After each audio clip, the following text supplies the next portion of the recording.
Dear God, Oh, God. have mercy. Is not your abandonment of us punishment enough? How long must we weather this cruel fate? Demon's Souls for the PlayStation 5. Starting with TLDR FAQs. To get to the point and not bury the lead, is this game even any good? Yes. Demon's Souls is one of the all-time classics, and this remake, while not perfect, is still an excellent way to experience it, and everyone should play Demon's Souls in some form. Is this a good place to start with From Software, or Souls-likes in general? I think basically any first Souls-like is probably going to be frustrating to whoever plays it, because there's just so much to get used to and so much that's not said outright. But I think as a place to start, I would rather recommend someone play Dark Souls or Bloodborne. Dark Souls is hard, but gives you a lot more options to go at your own pace, and Bloodborne, it's more difficult, but you can mash and get away with it a little bit more, which might be good for people who are familiar with more conventional action games. But if you like hard old games like Mega Man or Castlevania on the NES, or even like Cuphead, you totally stand a chance to enjoy Demon's Souls. Just get ready to lose some progress along the way. Should I play this or the original? This is a difficult question to answer. As a diehard fan of the original, I was upset by a few changes that I felt had sort of a thematic impact on the game. They're all visual, of course. None of these are really gameplay changes. Even though it's higher fidelity, the game is a little less gritty feeling than the original, in my opinion, and some of the added flair also makes it feel a little more campy, almost in a way, a little more artificial, but the team at Bluepoint definitely did an excellent job in general, especially in terms of some of the more subtle areas like sound design. The sound design in this game is absolutely incredible. In fact, a lot of the things that people will tell you are unfair about Souls games can be resolved by playing with headphones and listening carefully. A lot of things are telegraphed through listening that aren't telegraphed otherwise. Anyway, if you're actually considering playing the original, you probably are the type of person who would enjoy playing the original more, but for just about everyone else, who's watching this probably has a PS5, I would say you're probably going to want to play the PS5 version. No need to be gate-kept or anything like that by not having a PS3. But, PS3, it is cheaper if you own neither, so whatever. Point is, everyone should play this game, so play it however you can. Okay, now for the actual review.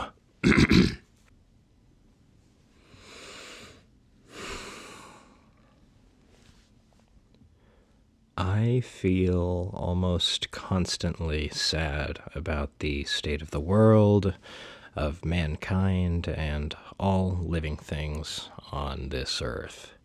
I wish the world was kinder for us, and I wish that in our rush to build a more comfortable world, our ancestors had made more considerations for the cracks in the systems passed down to us, and the invisible people that fall into those cracks, or are born deep within the trenches to begin with. The more those in power elevate their own positions, the harder it seems to be for them to see those cracks and the victims within.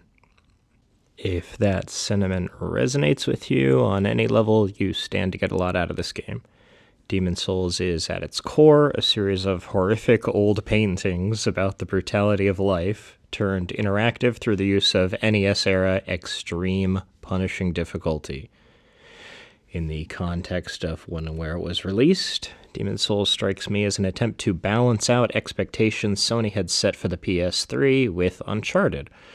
Uncharted combines the cinematic styles of arcade-style on-rail shooters and the wildly popular Metal Gear series to portray a striking vision of what the future of gaming could be at that time. It had platforming, puzzle-solving, dungeon crawling, driving, shooting, fighting, and even zombies, all presented with a tightly constrained cinematic style designed to ensure all players could at least see what the developers had envisioned. While not completely easy, the game's linear environments, constant hints, and frequent use of semi-fixed camera angles made it difficult for players to ruin the experience for themselves. With how many classic games genres they combined in this style, it invited new players to get excited about the kind of experiences they might enjoy with future games on their new PlayStation 3. While the game was an obvious success, there was a vocal minority of detractors. People criticized its linearity, short length, and superficial story. To seasoned gamers, it was all style, no substance, and some people became worried that Sony's apparent vision of cinematic games in all genres would take over. And I think today we can see there's certainly more room for other types of games. A little over a year later, we get Demon's Souls. While Uncharted had its hero glibly quipping while shooting hordes of brown people, Demon's Souls has its hero sneaking down dark corridors on a quest to free slaves and prisoners from their masters. While Uncharted's difficulty made new players feel like invincible badasses, Demon's Souls forced its players to proceed with caution under the constant fear of death. While Uncharted show how classic video game genres could be reimagined in a more approachable and cinematic style, Demon's Souls revived weird, old mechanics seemingly lost in gaming at the time. It had Mega Man's level structure, the slow, awkward animations of the original Castlevania on the NES and Zelda 2, and dark, repetitive dungeons designed to get players lost, like a DOS-era dungeon crawler, wizardry, D&D, if you ever played that one. While it made no attempts at inviting in new players or even experienced gamers, those who willingly met Demon's Souls on its own terms were given a deep, psychologically taxing experience, which could never be replicated without the crushing difficulty the series would become known for. Gave players a true sense of loss, not only of their in-game progress, but of the real-life hours they would waste toiling to complete it. When you die in Demon's Souls, you leave souls behind, and if you die again, you cannot reclaim those, essentially losing experience points and making all the time you spent trying to proceed essentially worthless. Trying to avoid this loss breeds fear in the player, which leads to extreme caution. That caution requires moving slowly and paying close attention to the environment, and paying close attention to the environment leads to immersion, especially when combined with the game's detailed approach to environmental storytelling. Befitting its arduous gameplay, Demon's Souls environments bring players up close and personal with the depths of human suffering. World 1-1. It's so old school, the levels can actually be named like Super Mario Bros. Levels.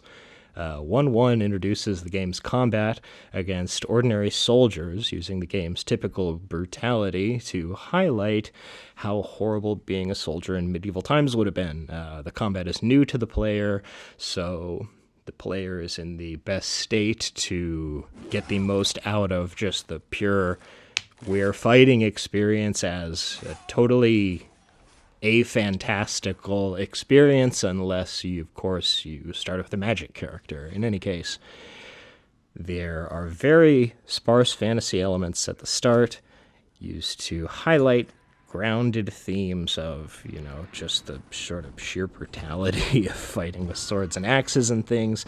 The game's animations are very intense, and one thing it does that I wish more games would do is when an enemy dies, they actually sound like they're in a lot of pain. They actually scream and make very unpleasant unhappy noises that make you actually feel bad a lot of the time if you're paying attention. If you're not, playing your own music or playing your own music or listening to something else, if you're really focusing on the game, it's very normal to have a bad time killing dudes in this because they really are just humans. They're not like later Dark Souls games where they're undead or whatever.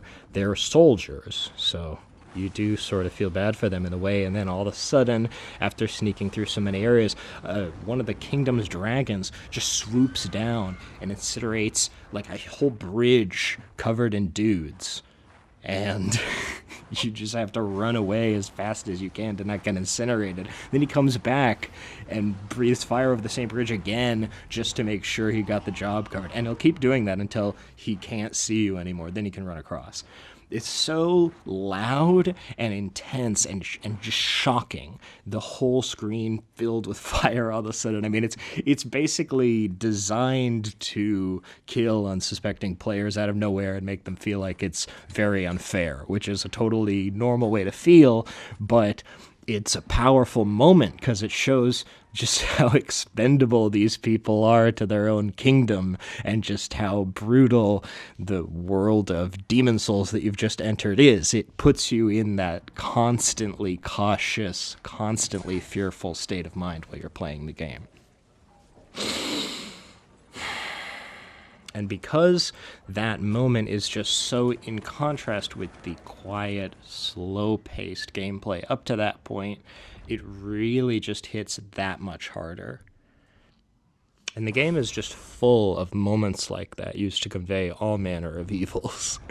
They use difficulty to force players into a specific playstyle, forcing them into a specific mindset, and having achieved this, they can design the levels to exploit that mindset in a way that conveys the game's story and themes without the use of dialogue. Of course, they do use dialogue, but it's to add nuance. It's not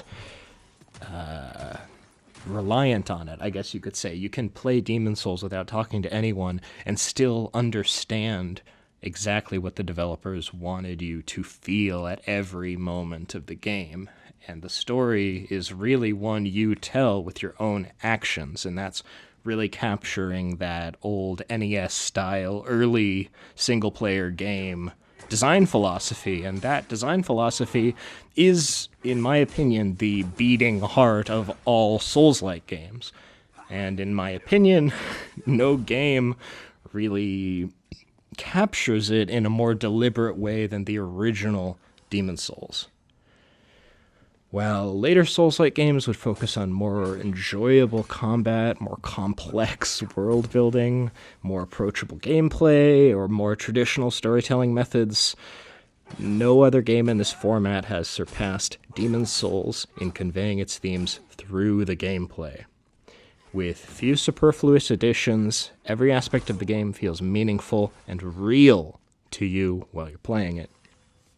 There's no need to read item descriptions or watch lore videos. If you play it with headphones and your full attention, you will feel exactly what they are trying to convey without having to be told. Rather than exploring a kingdom where many things have happened in the past, the horrors in Demon Souls are all right in front of your eyes, and you have to bravely go forth into the occurring horror around you. That said, if you do love to read every bit of text in the game, the flavor text in Demon Souls is rewarding and will add that extra bit of nuance that you can really sink your teeth into.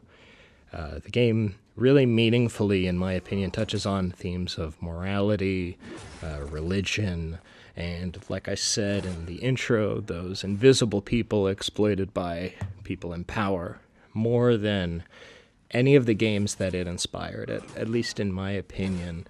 And I would love to just analyze every single level in this game and tell you, moment to moment, like with 1-1, how they get you in one mindset and then use that to surprise you and what that impresses upon you for every level. They do it so well with so many different themes and areas. Every area represents like a different major evil, which is especially represented by that area's boss.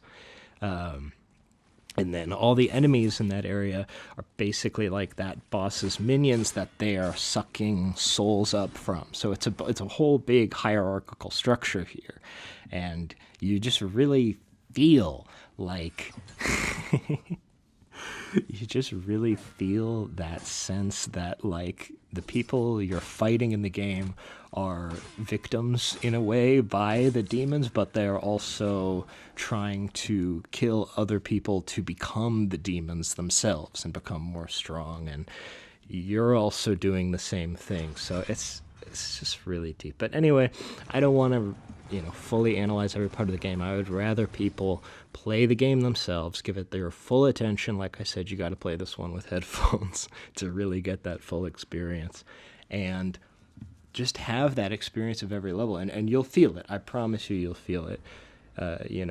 Contrary to what people say, this game is not about proving how good you are at games, or I mean, I think this is totally not serious when people say it, but like when people call people who like hard games masochists, it's not that it's enjoyable to be destroyed in these games. It's that something meaningful is conveyed by that difficulty, because the difficulty in Demon Souls is reflective of difficulties that people face in real life, even though they're obviously played up to 1,000,000 for, the demonic aesthetic, which is so powerful and really comes out pretty well in the remake too. So anyway, we know Demon Souls is a 10 out of 10 masterpiece, but how does the remake actually handle it?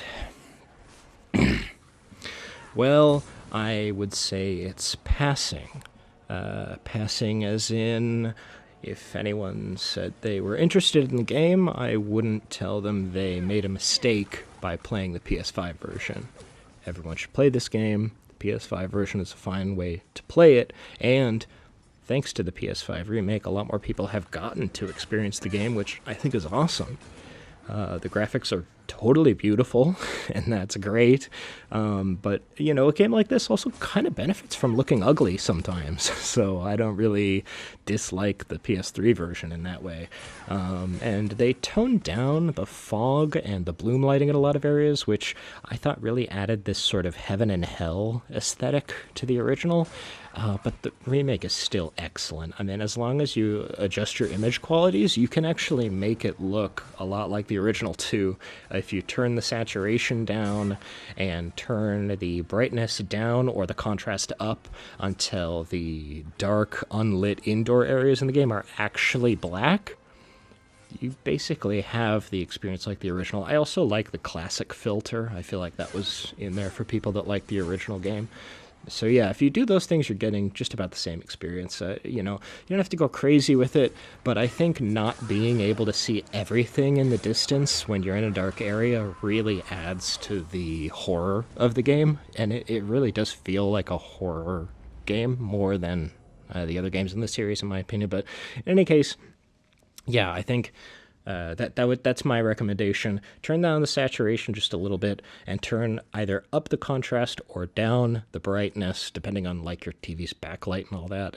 My backlight is almost always really low, so I actually turned up the brightness and up the contrast, which actually made it pretty dark.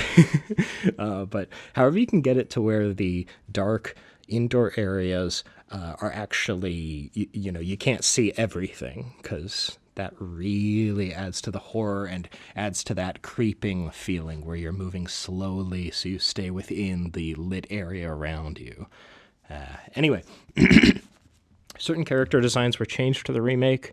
Most notably, there is the Fat Minister and the prisoner that's singing in 3-1. I don't really, I mean, I have my theory about what her name is, but I don't really think it's accurate. So anyway, they had sort of surreal appearances, and now they just look like realistic humans with lots of hives. It doesn't really make sense, because these characters were nobility or like higher ups. I don't really understand why they look like peasants in the disease-ridden Valley of Defilement later in the game. Like, they definitely covered the disease theme with that area. I don't really know why they turned these other things into that.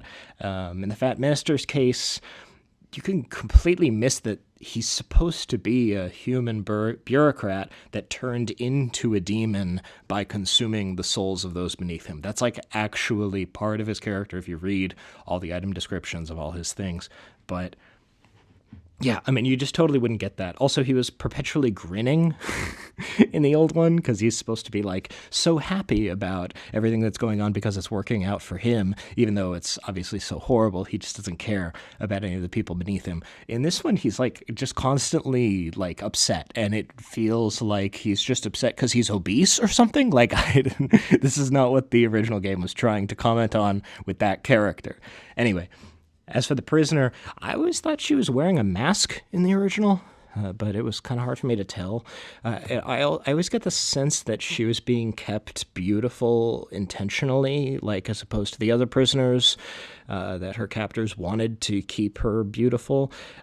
Maybe the people at Bluepoint just found that like too uncomfortable or too upsetting. I really don't know, but I feel like it does dull the environmental storytelling. Again, you know, there's so much disease in this game and so many characters suffering from disease. I don't really know why we had to change these characters to seemingly convey the same thing in a lesser way. Maybe they just thought they looked too unrealistic before, but, you know, then they have the adjudicator in the game, right? He still looks absolutely insane, so whatever. I mean, it's good he looks insane, but, you know, I don't really know why they did it.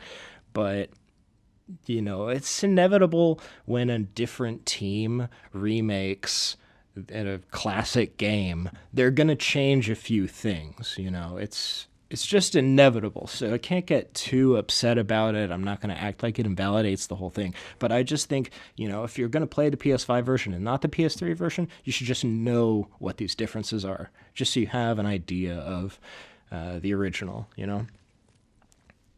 Also, the music in the remake is a little more dramatic, which, I mean, that's totally a matter of taste.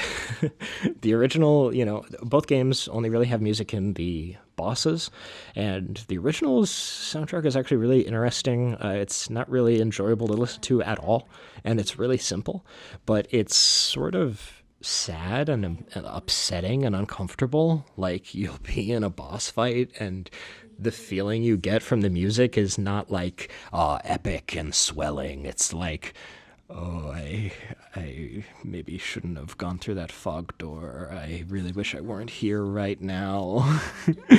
So, you know, it's kind of a matter of taste. The new, more epic music is really, really, like, blood pumping, so I don't hate it, but I just think it's worth noting that it's different, especially if you're not going to play the original. Also, in the old character creator, there was a really sad, like, atmospheric synth song. It was actually my favorite song in the soundtrack. Now it's a harp solo. I think that was done for the sake of cohesiveness, but it kind of comes at the cost of the memorability of that song. Again, not a huge deal, but it is something that I think people should be aware of. Anyway, like I said, none of these gripes should make anyone avoid the remake, and the bonuses to the sound design, again, the sound design in the remake really cannot be understated, and the graphics, I mean, just in general, the game is of obvious, extremely high quality that does not need to be explained. By the way, you can totally get away with playing this on performance mode. You do not need to play it in 4K to fully enjoy what's going on, and I quite frankly, I think the game kind of needs to be played in performance mode for you to properly experience the gameplay. That's just me. But yeah, the more detailed graphics really do go a long way, especially, you know, I mean, the game's all about environmental storytelling, right? And there's just so much more detail in this that you can actually make out on screen. And, you know, when Bluepoint focuses on selling the original vision of the game instead of trying to make it more pretty and more colorful, they really nail Demon's Souls. Like when the remake gets it right, it it really hits. So, I mean, I had a great time with both versions of the game. The PS3 game changed my life. The PS5 game was a great time, and I got to re-experience, some of my favorite levels. My favorite level being 3-1, which is the Prison of Hope, where the prisoners are given false hope of redemption, and then the demons torture those feelings of hope out from them and harvest them to feed the giant brain creature they're growing. It's actually really harrowing, like in a real way. I know it sounds a little ridiculous, but it's really, really powerful because you just gotta play it, but it's like that single level really, like, imprinted on me in a way that I cannot undo, and I love that. Anyway, it hit again in the PS5 version, and I'm getting emotional now. There's no other way I could have gotten that. If I had played the original PS3 version again, I'd be playing the PS3 version again. But, getting to play it on the PS5 is just different enough, and it's touched up enough that I can re-experience that moment again. And so I'm so grateful that we have two excellent versions of the game. So even while there are a couple tone changes that I didn't totally agree with, it's just inevitable, and when they hit it, they really hit it. I think it is a mistake when we talk about remakes like this, even though they're saying, the gameplay down to the exact frame data is the exact same as the original. I really think it's a mistake to view a remake like this as a replacement of the original. It's just another game, almost. You gotta give the original its props always. But I think if you play the PS5 version and you love it, and then 10 years later you get into retro games and you want to play it again, like maybe try the PS3 version and you can just experience it again for the first time, or what feels like the first time. Like, that's the real beauty of these things, in my opinion. It's just bringing it to more people. It's reviving the game for the people who already played it. And I don't think we need to get so angry as gamers about, like, this game's replacing the original or anything like that. It's, there are some times where I totally get it. Again, I feel it's really necessary to bring up all the changes so that people just know what's different. But I'm not going to tell anyone, so sorry you blew $500 on your PS5, but you got to blow another $200 on a PS3 for this game. But, if you don't have either and you really want to play Demon's Souls, you can get an original PS3 that's backwards compatible with PS2 and PS1 games, and you're getting a lot more value for your dollar than getting a new PS5. That's all I'm saying. So if you want to play Demon's Souls, you don't know either, maybe consider getting PS3. Anyway, yeah, make good choices. Thanks.